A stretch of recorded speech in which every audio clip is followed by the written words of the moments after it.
Fish Unfiltered, episode 50.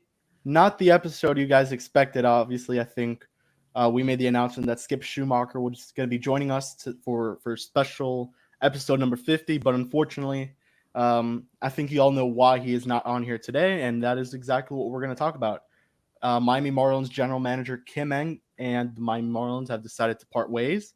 After, I think we could just kind of look at this in the timeline. Obviously, early in the morning, Craig broke the news that they have decided to part ways. Then it was later learned that the Miami Marlins actually accepted her 2024 option. She declined the mutual option, which allowed her to, go look for a new job in baseball. And it was reported by Jeff Passan not too long ago, as we're recording, that they were looking for a new president of baseball operations. Kim Ng would have been the number 2. She would have stuck at her spot as GM, and that is why she eventually decided to leave. I'm here with Ely Sussman, Isaac Azout. Guys, I think we're back to square one, finding a GM here.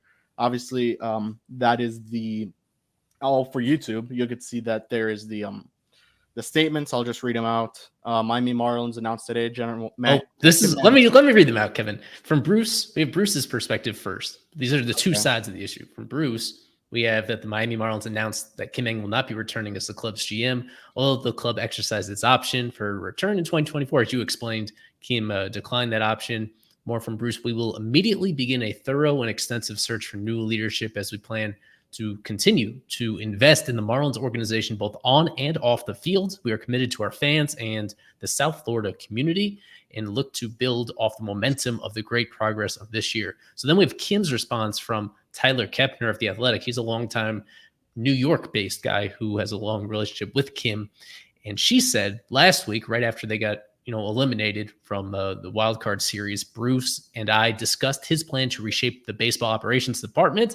That goes in line with Passan's report about him looking for essentially somebody for her to report to and hire somebody over her for her to report to. In our discussions, Kim continued, it became apparent that we were not completely aligned on what that should look like, and I felt it was best to step away. Yeah, no kidding. That's pretty understandable. I wish to express my sincere gratitude and appreciation to the Marlins family and its fans for my time in South Florida. The year was a great step forward for the organization, and I will miss working with Skip Schumacher, his coaches, as well as all the dedicated staff in baseball operations and throughout the front office. They are a very talented group, and I wish them great success in the future. So thus ends pretty abruptly a 3-season tenure, 3 years as Marlins GM for Kim. Decision that was very highly praised, lauded, beloved at the time for being as trailblazing as it was, for her being as qualified as she seemed to be. And I think we're all on the same page that this year was a very huge year for her to establish herself as a viable GM. And it seemed that she had done that. And yet here we are. I think we were all aware that this was the final guaranteed year of her contract, and yet there was no extension throughout the year. And as we got deeper into the year, I would say, especially at the All-Star break, when the team was a million games above 500, in good position to be a buying team, that the fact that there was still no extension there, and maybe not a coincidence, at the deadline, she makes some win-now moves, which are understandable if you don't know if you're going to be there later on, right? So that was kind of the first tip that this might actually be coming to an end. But then for them to make the playoffs, for vibes to be so good at the end of the season, for Bruce himself, as Isaac can speak to now, like being complimentary of Kim so heavily once they clinch that postseason spot, and yet not be able to find common ground here, dating back to that Passan report, that with Bruce, as satisfied as he was with this year, he thought there were still significant changes to be made, namely having somebody above Kim in the pecking order, with her no longer as the lead decision maker, and that was naturally a turnoff. So yeah, very complicated situation. All in all, it's a humiliating day for the organization, even if they are better off long term. No matter who they go with from here, in this particular moment, coming off all the positivity that you had from this particular year, to like present one version of the way this organization was headed, to say that it was trending in the right direction, and yet to not be able to come to terms with arguably the most important person who was involved with pushing them in this direction that they're headed in. It's a really bad look. Yeah. Yeah, I would have to agree with you, Eli. Obviously, you mentioned Bruce not being able to come to agreement with Kim. I think that's the more bizarre thing because obviously the simple move here, as Jeff Passan reported that they want to get a president of baseball operations, the simple move would have been simply to promote Kim Ng to the president of baseball ops and either promote Ozzo Campo or Dan Greenlee to general manager's role. But that was not something that Bruce felt comfortable doing, and I'm very surprised about that. And it seems that he's just sort of working backwards here because when Kim was first hired, in my opinion, it would have made sense to have someone in that president of baseball ops role. Could have been Michael Hill, could have been anyone with a lot of experience in that GM role. Instead, they went with an inexperienced executive in Derek Jeter and someone who had so many years of experience as assistant GM in Kim Ng with the Dodgers and the Yankees. And so it would have made sense for her first year with the organization to have someone to report to. Last couple of years, she's had complete control over this roster. And she even did something that no GM in Marlins history in the last 20 years, I'm sorry, was able to do, and that is make the postseason in a regular traditional 162 game year. And what does she get? She gets a new boss, is what she was told after. So you can't blame her for leaving. I think she had earned the right to continue making all the moves going forward. And like I said in my tweet, I don't personally can blame her for stepping away. She had earned the right to continue making all the decisions around here. And like I said, I think the obvious move, the move that I would have done, would be to promote her to the president of baseball operations role. So there will be an extensive search for a new general manager, and I'm not sure if they're either going to hire from within or are they going to have to hire two new baseball operation executives. We shall see. But a lot of unanswered questions going to a 2024 season that had a lot of hopes and promise, but now you have two huge question marks at the top of your baseball operations department, and that's not really what you want going into a very critical offseason. Yeah, tough news obviously to swallow here. Kim, you know, and how do you say this? Kim was great this season. You got Jake Berger through the trade deadline, who not only helped you out for this past season, but he is here for the next 5 seasons, 5 years. You get that a lot of control. Josh Bell most likely ends up opting in. We'll see how that ends up working out. And she'd build a team that made the playoffs. Despite their run differential, despite them being the worst team to ever make the playoffs, despite the one-run win magic, she made the playoffs with the Marlins, something that, as Isaac mentioned, no GM had ever done in the past 20 years. So you got to give her a lot of credit. She obviously deserved to step up. If Miami was looking for president of baseball ops, the move was to move up Kim. And at this point in time, after 2 seasons of her having full control, why take it away now? Why now do you feel like now was the time to remove Kim from being the leader? The leader at this point of this team. Obviously, the intention wasn't for her to be the number one when she was originally hired. It was, as we mentioned off air, Derek Jeter, who at the time was the CEO, owner, he chose her. He wanted Kim Ng to be there, but she essentially had to report to him almost every move. That's why you saw the move of Avisail Garcia right before the lockout. You had the Sandy extension. You had Stallings. You had that Stallings trade. All that was her reporting to Jeter. After that, it was all her. The Soler signing. If you want to mention it, Gene Segura, Johnny Cueto, Right. Berger, Bell, the Anthony Bass trade. I don't even know at this point. Everything after that was her, and she was really good. She made good trades for the most part. She was able to dump a lot of players I never thought would have been able to be traded. So you were able to trade Austin Jackson. She was able to trade Eliezer Hernandez, which I never Alex Jackson, yeah. Jackson, yeah. But as you go through it, there just is not a clean narrative here. If you laser focus on the 2023 season, there is the fact that they improved by 15 wins one year after another, and did it mostly due to her savvy trades. At the same time, it was harder to get to this point. One, because she was not efficient in free agency. The Soler one, in the second year of his deal, he was able to really live up to that contract. The other three big money ones, the biggest money of them all, the Avi deal was a disaster. And then even if you want to put that one on Jeter, there's been some reporting that one was really Jeter focused and Jeter driven in that case. If you look at this past off season, they slotted in Johnny Cueto as a main piece of this rotation, and Gene Segura as an everyday third baseman. And those moves were awful, just laughably bad, that they dumped Segura in the middle of the year And that honestly, they would have done the same thing with Cueto if they hadn't been so desperate for starting rotation depth in the middle of the year. Those were Kim. I mean, those you can't put those on Jeter. That was this past offseason. We're coming off our first full cycle as being the lead decision maker if you include the offseason and the regular season. As you also alluded to, even though they won as many games as they did, they were outscored by their opponents by a big margin that had never happened before for a playoff team. So if you're Bruce and you're being honest about what trajectory, what comes next for this team, considering that they were outscored by their opponents, and also the fact that some of those key players from this past year are not going to be available next year, are not going to be around. So they're very likely to opt out, and Bruce probably understandably hesitant to spend what it would take to keep him around. And Sandy being injured, unfortunately, you can't really blame anybody for that, but just being realistic as to him being a piece that you really can't fill that void as much as they'll try, and as much as I'm sure Kim would get creative in trying to fill that.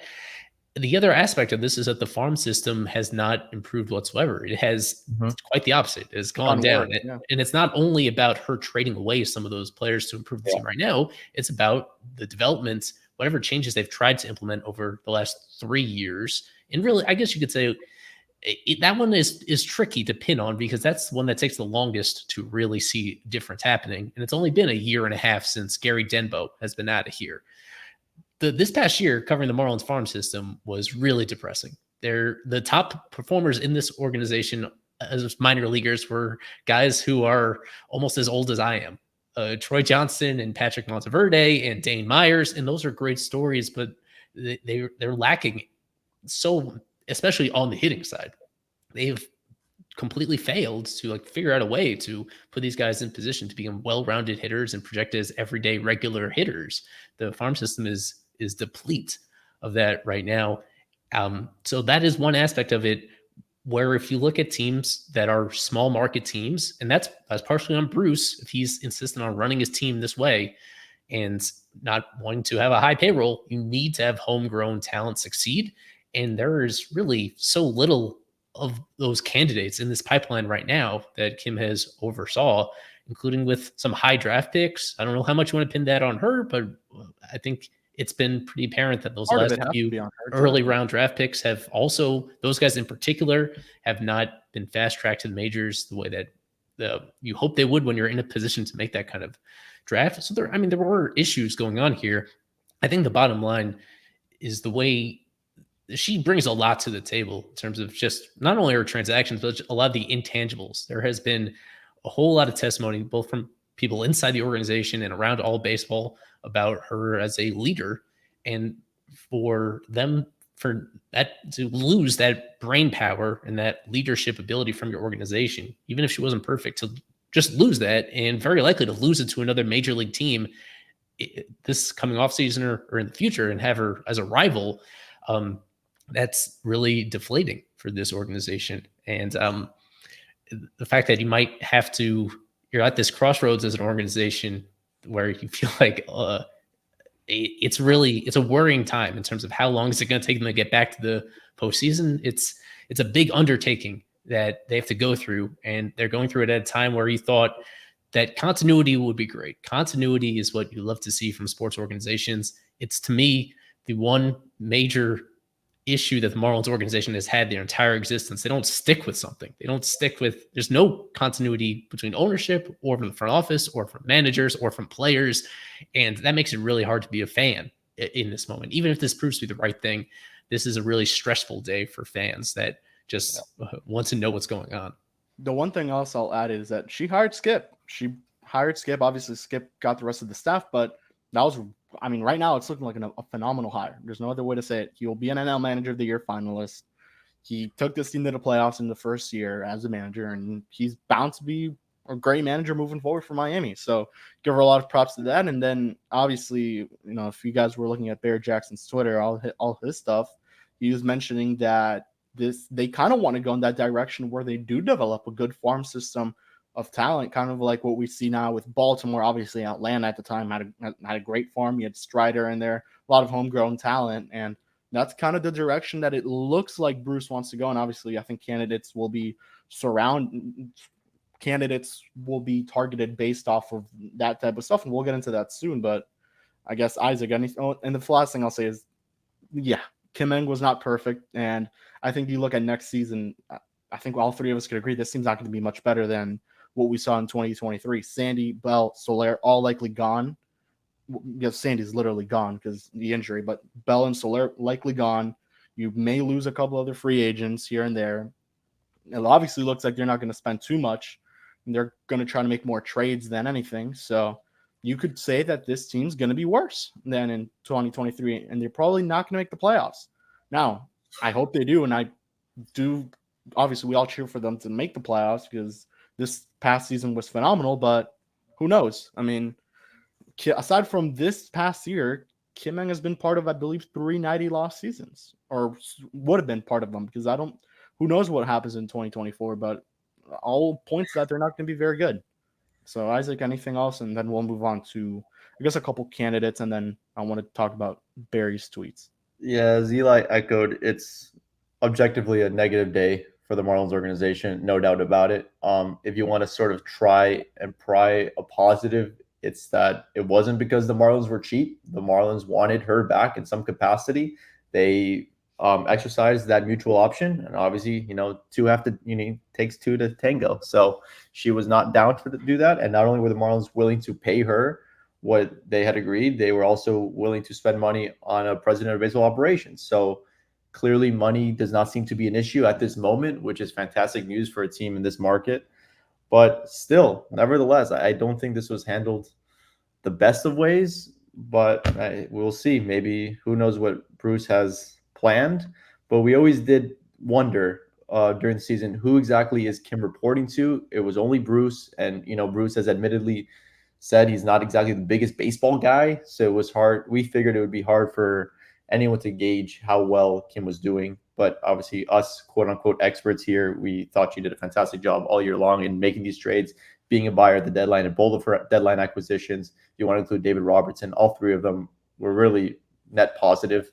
Robertson really got going towards the end. So it's just tough. But like I said, it's good to see that they do have money to float around here for those two empty executive positions.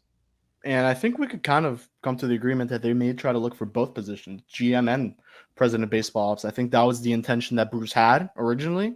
What if he were to keep Kim, he would have brought in a president of baseball ops, which is something they haven't had in a very long time. I think since Michael Hill, right? Since Michael Hill. So, since Michael Hill. And kudos to Kim also, because like I was talking about it before we got on the air.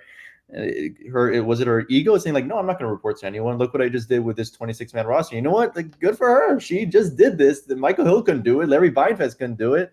And Samson's whole regime couldn't do it. And she did it. Granted, she was outscored by a million runs, but she did it. And she deserved to say, hey, screw off. I'm not going to report to someone. I reported to someone who was completely inexperienced in Derek Jeter. And now you want someone who had, 15 years of experience as an assistant GM for the Dodgers and Yankees to start reporting to someone all of a sudden after producing an 84-win team. You can't blame her one single bit. Yeah. What I want to do quickly is just sum up the dynamics here, because I want people to be on the same page. The official transaction that happened was there was a mutual option for 2024, and she declined her end of it, but it's not her leaving the Marlins on their own. It's about this whole situation where Bruce wanted to kind of change where she stood in this hierarchy, and she was not interested in that. So this was about both sides not really being on the same page.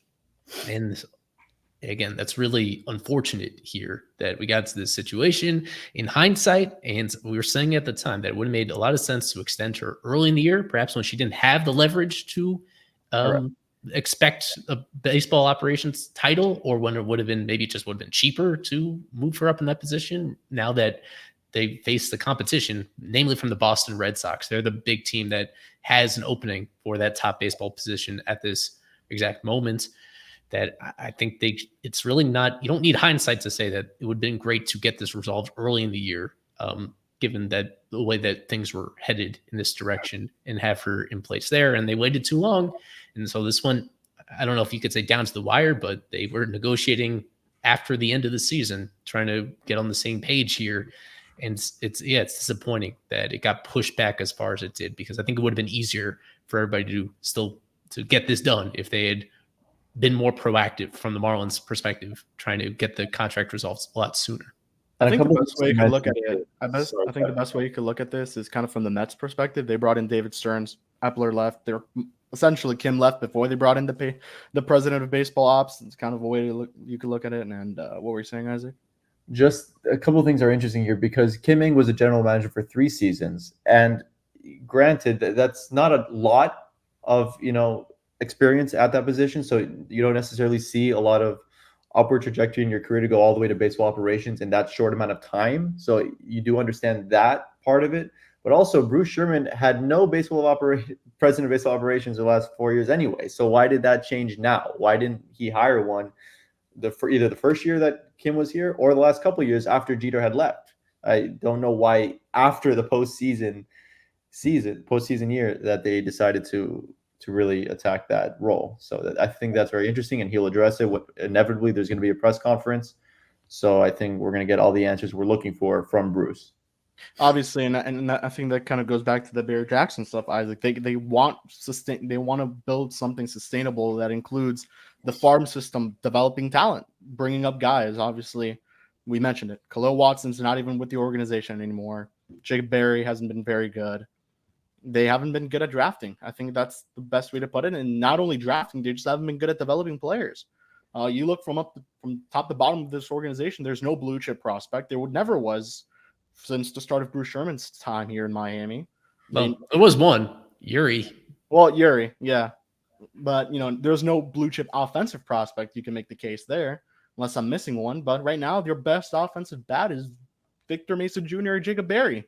Doesn't tell you it's not very good. And, hopefully Barry got it going, and he has in AFL, and we'll talk about that in another episode. But they want to find that, and I think that's why Bruce wants someone, and we'll get into options now. We could start right here. I mean, there are options that, are GM candidates that make sense for this type of role. Obviously, you could look at Baltimore. We'll go into guys right now. I know, Eli, you have a list, and I'll have an article out on it. And Isaac, I would assume little by little, you'll be finding a couple guys that catch your eye.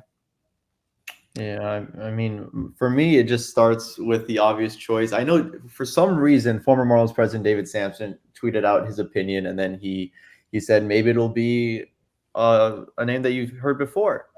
And so my mind straight goes to Michael Hill, who is currently serving as the senior vice president of on-field operations for Major League Baseball. He was the former president of baseball operations for the Marlins. He had been with the organization since 2002, I want to say, just for a very long time. And I think he is one of the smartest men in baseball, a Harvard-educated person who I think would be awesome to bring back. Like I said, it stinks that this is after Kim is no longer here. Kim is going to be greatly missed. She was really striding into her own, and she was doing a fantastic job. But if there's one name that I personally, maybe irrationally, really crave, it'd be Michael Hill. I think would be a great candidate. And I know no one's going to count it, but he led them to the 2020 postseason. So he did, and he was a part of that. Yeah, no, and that, you know what, that is one of the craziest slur of trades that I've ever seen. That guy, flurry of trades. I'm sorry, that guy acquired maybe 18 different guys during that 60-game sprint to help Miami make it. It was just an amazing run of moves that he made when half the team got COVID. So he is someone that I have. I'm smirking just remembering James Hoyt having the best month and a half of his being like a really good situational reliever. He was the Andrew Nardi of that season, even though he was a very low level trade at that time. Yes, I was upset at the time as well when they made that change with Mike Hill going away. That I just didn't like the idea of subtracting brain power from your organization. I would have loved the idea of bringing Kim as a GM underneath him. That's old news. But yeah, to reiterate something we mentioned at the top of the show, the process needs to be a lot different this time around. Whereas last time, Kim was essentially handpicked by Jeter, and she was qualified, but the rest of baseball had overlooked her qualifications one time after again. She'd been interviewing for GM jobs for almost 20 years, before finally getting this opportunity. And she got from a former player who played underneath her when she was with the Yankees in the late 90s, early 2000s as well. This time it needs to be a far-reaching search. The first place I guess you can look is internally, where there were 3 assistant GMs under Kim, were Brian Chadden, Azo Campo, and Dan Greenlee. And so they each have their different strengths and backgrounds. Brian Chadden's the one that's been around the longest. I guess he's a sleeper candidate because he was inherited from Jeffrey Loria. And so he survived the rest of the Michael Hill era and was here during the whole Kim Eng era. Gets very little attention. Oz is somebody that was a much splashier hire. He came over from the Astros, and anybody that was so involved with their success over there is very enticing. He had a close personal relationship with Kim. I don't know exactly what that means for his future, but he just came here an off season ago. He'd be one of the younger GMs in baseball if he gets that opportunity as well. Dan Greenlee specializes on the analytics side, and if I was to, just make a guess, I feel like this lead decision maker is going to be more analytically inclined than Kim was. She was not like a super nerdy numbers person. She had wide experience in like all aspects of this, but where I go is I look at assistant GMs on other teams who are blocked from their own top job as who could bring more of that to the organization.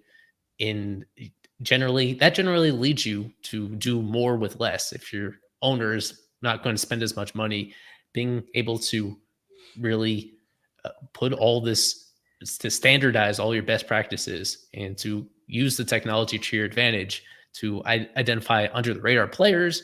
And this translates to the minors as well. So I think the 2 organizations that they'll be looking pretty closely at are the Orioles and the Astros. With the Orioles, they have a couple assistant GMs or, below the GM who like really raise my eyebrow here. Sig Mejdal and Eve Rosenbaum. Eve is more so on the player development side and Sig on the analytics side. But both of them, they're below Mike Elias in Baltimore, and he certainly has long-term job security. But both of them, those are 2 departments where the Marlins have a lot of room to grow, both analytically and in terms of player development. So getting them from an organization that either of them from an organization that just won 100 games and that still has the best farm system in baseball and is seemingly set up for sustainable success in the way that the Marlins were not, that is something that I imagine Bruce is going to be focused on, getting people that come from those organizations that have something sustainable locked up. As good as this season was, as we've mentioned here, like there were serious stats about where the Marlins go from here. And I think when you look at people that are going to be available that to interview for this, you look at assistant GMs from those organizations that have that kind of background. I'll mention Josh Burns from the Dodgers. He's their player development guy over there. The Dodgers very consistently have one of the best farm systems in baseball, despite never having good draft position, and yet they win 100 games every single year. They're consistently in the playoffs as well. James Click with the Blue Jays. He was just a year ago, he was the Astros GM, and he had a very unusual falling out with their owner. It was only a matter of time before he's going to get another GM opportunity. And he was, prior to the Astros, he was with the Tampa Bay Rays. I imagine James Click is going to be pretty high up on the target list. And aside from that, just to mention other lead executives who are currently out of jobs. Chaim Bloom, just a month ago or so, dismissed by the Boston Red Sox after having about 4-season run over there. He is another Tampa Bay Rays product, another one who I'd be curious to see what his interest level is. But there are only a few GM positions open right now with the Red Sox, with the Mets, and then here in Miami. John Daniels was formerly the head of the Rangers, and he was pretty recently phased out of there. That'll be somebody to watch as well. And I guess I'll just mention Billy Epler, considering that he's been now a GM a couple different places with the Angels and the Mets. Neither of those stops have gone great, with the exception of one season in New York, 2022. It should be, I just want to see it be a very wide-ranging search. I think that's the bottom line. The one thing I will mention is that Barry Jackson put that out and deleted it. Right now, from what we could assume, the interim GM is Brian Chattin. So I butchered that, didn't I, Eli? I said his name just a few minutes ago. Brian, I know. Chattin. All right, Brian Chattin. There it is. He is taking over as interim GM. So if whoever goes to winter meetings, that's the guy you'll see if they still haven't hired a GM by then, which would be worrisome in a way. But yeah, I think Eli nailed it. Those are the guys I would personally go after. I mentioned Ben Sestanovich from the Atlanta Braves, another team that year in year out develops players very, big time. He is part of their player development side of things. He just look at their team. They have 15 homegrown players on that roster right now, and although they lost in the NLDS, they still put up over 100 wins on the year. They were still first in the NL. I mean, that's a great team, and it's year in year out. Not only do they develop and bring the guys up, they keep them. They sign them to very cheap long-term extensions. Obviously, Spencer Strider, Ronald Acuna, Ozzy Albies, just something named there. James Clake, I would assume maybe that's more of a president of baseball operations type of target there, because right now I think he's vice president of baseball operations with the Blue Jays. So that's the only one I would look there. And internally, I think you mentioned it, Eli Ozocampo. That would be the one I would like. If you're looking externally, just get someone that's really good and comes from a good organization like Baltimore, who has so many top 100 prospects that they could probably still stack up their major league roster even more there. So Ocampo, obviously, he's credited with almost the whole, scouting out the whole Rangers rotation. Luis Garcia, Framber Valdez, Jose Urquidy, and Christian Javier. He is someone who has a good eye for talent for the most part, all internationally and in the minor leagues, which is something that looks like Bruce is trying to really find out there. So yeah, it's a great it's a good option there for Miami. If you look internally, just more of, are they going to fill out both positions now? Because obviously that looked like that was Bruce's intention. And obviously whenever he speaks to the media, we'll find out. But definitely something to keep an eye out on what Miami does here. And Eli mentioned Billy Upler. No. With the importance placed on just player development, scouting, and all that, which it has to be discussed if DJ Phillip will continue as director of amateur scouting. Do you think he will? Because yes, Kim has been the GM, and I guess he does report to her, but he is the one who's, for the most part, making these draft decisions. And is it safe to say that his job is secure? I don't think so. Depends on whoever the new guy is, if they want to keep him. Yeah, once they bring in somebody new, if we think it's likely going to be somebody from the outside, then there could be a lot of turnover in here. And honestly, it's not for the worst in some of these areas that we've highlighted that where they're deficient. There could have been some changes. I'll just reiterate that I thought Kim was part of the solution, that they could have made. They should have been able to find a way to attack some of these deficiencies without having to reach this impasse with her. There should have been a way to give her, the fact that Bruce is willing to add more manpower or woman power, more people power to this front office than spends, that I can't, it's really disappointing that they weren't able to get on the same page. I mean, the last thing I'll mention is I do just ponder very openly, how desirable this job is at the moment. There aren't that many other jobs available this particular offseason. So that is something the Marlins have going for them. There's only so many places for people to go if they believe they're ready to take the next step right now. They are coming off this postseason appearance, but yeah, all things considered, I don't know if that, I feel like the end of Kim's tenure, the way that it ended, I think that could dissuade people from wanting to fill her shoes. If they lead this team to a postseason berth, the only first full season berth they've had in 20 years, and yet they enter that offseason with getting what would have been somewhat of a demotion to now being pushed down the hierarchy. As valuable it is to have these jobs, that just sends a really bad message about what it is that this new person is even being evaluated on. If they do their job, the team wins, and yet at the end of their contract, they are given what was essentially just a really bad offer to stay on. Then why would they want to get this job in the first place if they don't feel like they're going to stick around very much? That's what I'll finish off on for Bruce. Even if he felt like this wasn't the right combination of leadership to have with the team right now, he put himself in a pretty tough position in terms of making this an attractive destination for other candidates. I mean, it already was a pretty, already a tough job to take on, I think is what you could say. Limited money, the farm system, no offense, is arguably one of the worst in baseball. I mean, it's not a very attractive job, but I mean, if you bring the right guy that has a track record of flipping farm systems around, making them look good, and finding sustainable successes, which is the word that we've been hearing all season long in 2023. We've heard that from Skip. We've heard it from even Kim at the time, Bruce, since spring training. If that's what they want, then they'll hopefully find the right guy.